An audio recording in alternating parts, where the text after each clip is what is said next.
The following BLTV program is brought to you by O'Flaherty Law. Please enjoy.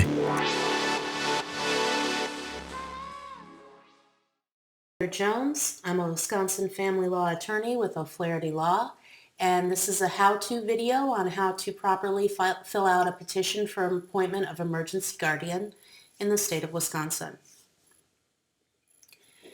If you're petitioning for appointment as an emergency guardian in the state of Wisconsin, the proper form to use is JN 1504. I've got the form up, and starting at the top, you'll see State of Wisconsin, Circuit Court, and then you'll fill out whatever county you're going to be filing in, probably your county of residence. To the left of the caption, it reads, "In the interest of," you would name the child or the proposed ward and their date of birth. If this is your first petition you're filing, you will not have a case number to enter. The clerk of courts will assign a case number to you when you file the petition. However, if later on you need to file an amended petition for appointment, you will have a case number that you will enter here. To the top right hand of the page is a blank square. You don't put anything in there. That is for the clerk of courts to file stamp your document when it's filed. Moving to the first section, you will state on information and belief the proposed ward's address, whether or not the child has previously been adopted, simple yes or no, and then you'll name the parents. You'll tell the court whether or not one or both of the parents are deceased, and if they're still alive, what's their address. Sometimes a proposed ward is already in a guardianship, so they'll have a current guardian. If there's a current guardian involved, you'll list them here, who they are and where they live. If there's a legal custodian involved, you will list who they are and where they live, to the best of your knowledge. Finally, you will list the names and addresses of any interested persons to this matter. It could be additional family members. It could be close friends of the parents. Anyone who you believe would take an interest in potentially being a guardian of this child or weighing in on any guardianship decision. Since this is a petition for emergency guardianship, the guardianship is only expected to last for 60 days or less. This is typically seen where, for example, whoever's taking care of the child, whether it's their birth parents, their adoptive parents, or a current guardian, perhaps they were in a very bad car wreck and are incapacitated. This petition would be filed with the court to ask for permission to legitimize you taking care of that child for a few weeks, up to 60 days. Another thing would be is if the child is being abused and has been injured by one of their parents, and you find out they're in the hospital with that injury, you could go and petition for emergency guardianship of the child so that you could go and when the child's discharged from the hospital, you could retrieve them and bring them home with you where they would be safe. Typically, this is the first step in a guardianship proceeding. So if applicable, later on, you would want to use Juvenile Form 1501 to petition for something more permanent. And Wisconsin does have different types of guardianship, full, limited, or temporary. And furthermore, if the parents are deceased and the child is an heir, you could also petition for guardianship of the estate, in which you would oversee whatever financial assets or property passed to the child through the death of their parents. Moving on to paragraph 2. The appointment of an emergency guardian is being requested for the child. As the petitioner, I am interested as. This is where you explain to the court why you're getting involved. It doesn't mean necessarily that you are nominating yourself as guardian, but just what is your relationship to the child? What is your relationship to the situation? How did you become involved with this emergency situation?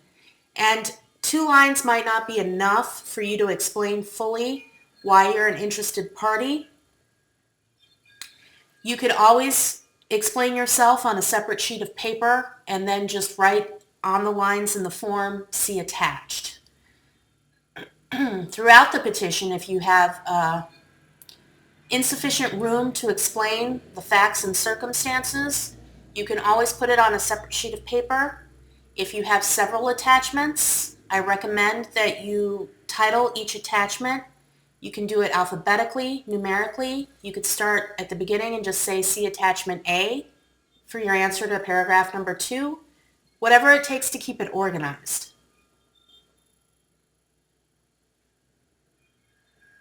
Moving on to paragraph number 3. That is where you can either nominate yourself as the emergency guardian of the child, you can nominate a third party, or even an agency. The only thing you have to do here is clearly identify your nominee and how to get in touch with them with their address and phone number. Paragraph number 4 deals with questions related to jurisdiction. If the child or proposed ward is a member of an Indian tribe, special steps must be taken in regard to their placement. If the child resides on a reservation, the tribe has exclusive jurisdiction when making custody decisions for the child. And that's laid out in Wisconsin State Statute 48028 and also the Federal Indian Child Welfare Act. So if you know that the child is a tribal member and lives on a reservation, you're probably going to click this box. You want to identify the name and the address of the tribe. You want to identify whether or not an emergency guardianship is necessary to prevent imminent physical damage or harm to the Indian child. If you're uncertain whether or not the child is a member of an indigenous tribe, you would simply state that in the second option. And if you think they might be a member of an indigenous tribe, give the name and address. The third option is that the child is not an indigenous tribal member.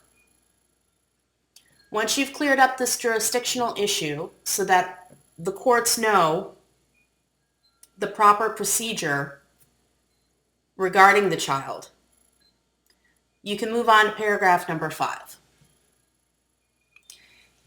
In number 5, you say, I'm requesting an emergency guardianship, and then you lay out the facts and circumstances establishing why the welfare of the child requires an immediate appointment of an emergency guardian. Once again, 2 lines are probably not going to be enough to show everything that's going on, and that's why you would typically just hit see attached and then maybe name your attachment in these lines so that everyone knows where to look when they're discussing your document. Halfway through paragraph 5, you can ask for a temporary order appointing an emergency guardian without a hearing.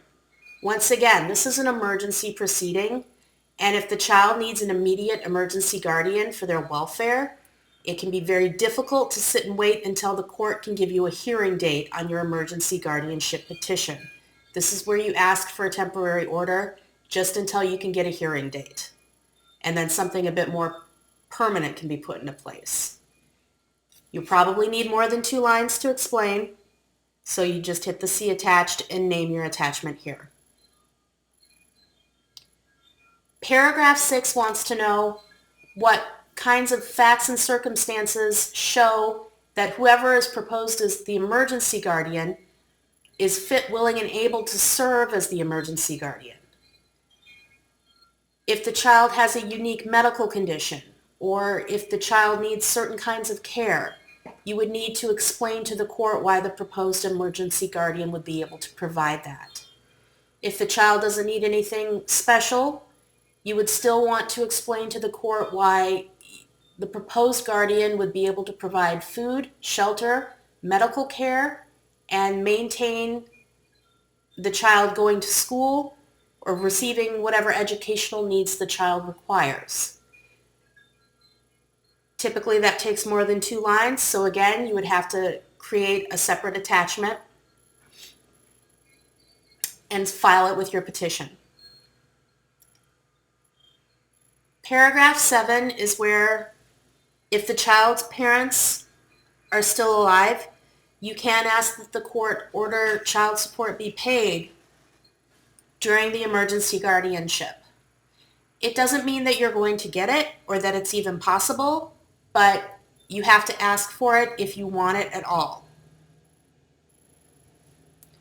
Question number 8 wants to know whether or not the child is involved in any other pending court matter or is subject to any other court order. And it gives a list of statutes here.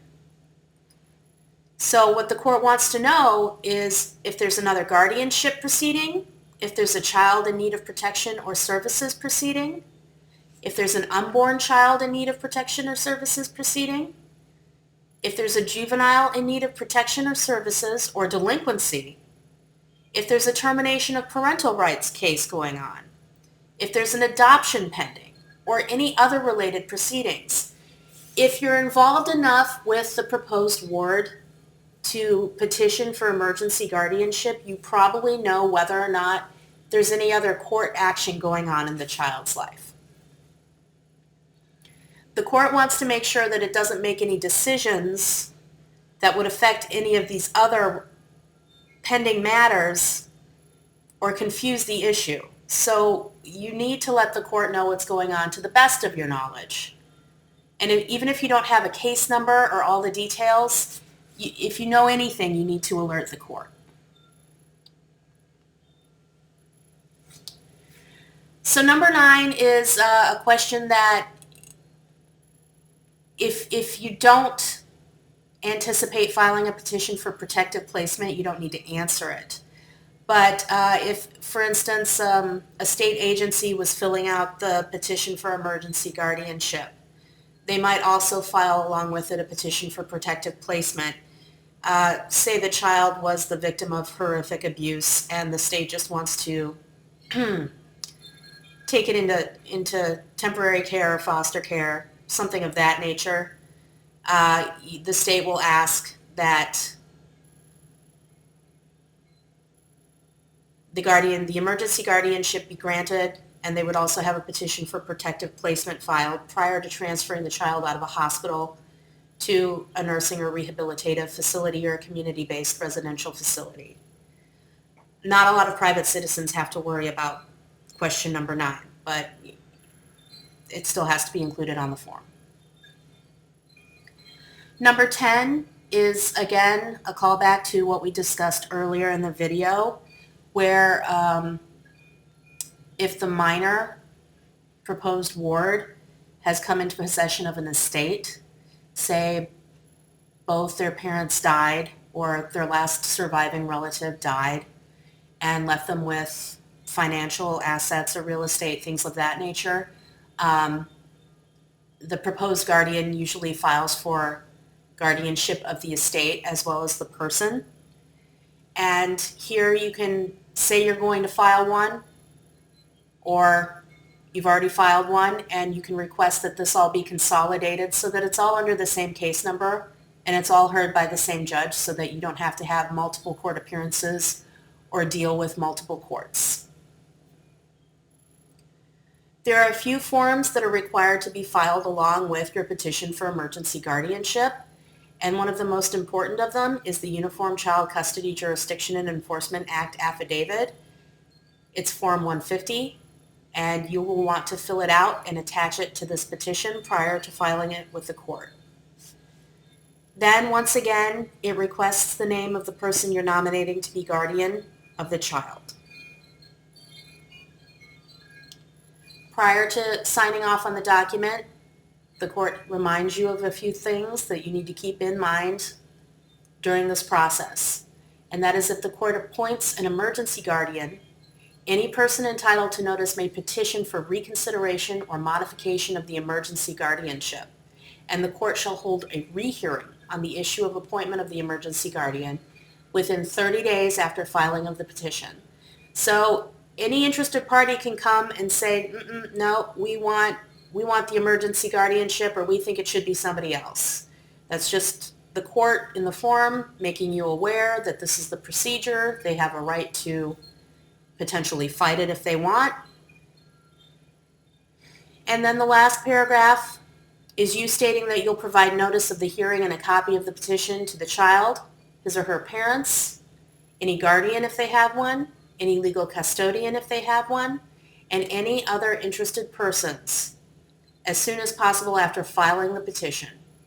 And then it tells you how you can serve notice. You can use the most practical means possible, and that can include just handing them a copy. It can include emailing them a copy, or you can just give them a call, but you do have to provide notice. Moving to the two blocks at the bottom of the page, to the left is the distribution list. That means who gets a copy of the filed petition. The court, the child's parents if they're still alive, the child's guardian if they have one, the child's legal custodian if they have one. If there are pending matters, the child could have a guardian ad litem or an adversary counsel. Both those attorneys would have to be notified. If the child is a member of an indigenous tribe, notice needs to be served on the indigenous tribe. And if you listed additional interested persons at the top of the form, you need to give them a filed copy of the petition. To the right is your signature block, signature, printed name, your address, email and telephone, the date, and if an attorney fills it out for you, their state bar member. One final note, we've talked about attachments a lot when we discussed filling out this form. At the end of every page on this form, it says don't modify the form. Some people are good at Adobe. They like to go in and just change the document, add extra lines so that they can just type their response. Don't do it. Just put it on a separate sheet of paper. You can supplement with additional material. Just attach it to the petition. Don't alter the petition. And that is how you fill out Form 1504, a petition for emergency guardianship of a minor child in Wisconsin. Thank you so much for watching. To learn more about Wisconsin guardianship, you can visit. Hi again, this is Kevin O'Flaherty from O'Flaherty Law. I hope you enjoyed the video and podcast. If you did, I'd love it if you'd subscribe to our channel. If you need legal help in this or any other area of law, please don't hesitate to reach out to schedule a consultation. Most consultations are free and can be conducted remotely if you'd like. You can email us, book online, or call us at 414-253-2080. That's 414-253-2080. We have many locations for your convenience and we serve all of Wisconsin. Thanks again for watching.